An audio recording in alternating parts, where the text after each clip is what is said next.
жаңылбасам бул Сыражиддинов болчу. Сол канаттан кирип барып ошондо өзүнүн мүмкүнчүлүгүн идеалдуу пайдаланды деп айтсак болот. Мынакей соккуну карап көрсөңүздөр болот. Түз барып туруп дарбаза торунан орун алган ооба. Чындыгында мага негедир аянттын сырт таймды соңуна чыгардык. 0-1 эсеби менен ал аягына келип жетти. Иштердин баарында ой сонун пас. Жана ошол эле Байтур кирип бара жатат, тепти.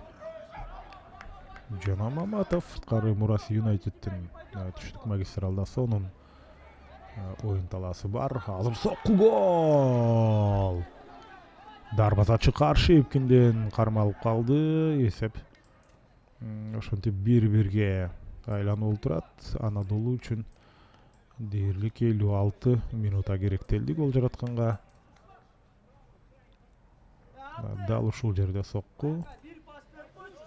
Чындыгында каршы эпкинден дарбазачы алгач оң жагын карайм деп алган. Команда капитаны Кайратбек Ганиев 17 Рамос чабуулга өтүп кетчү. Менин оюмча чемпион деле ушул акыркы көзөрмөмдөрдө гол жаратабыз деген ой болгон окшойт. Бирок ага чейин ышкырык жаңырды.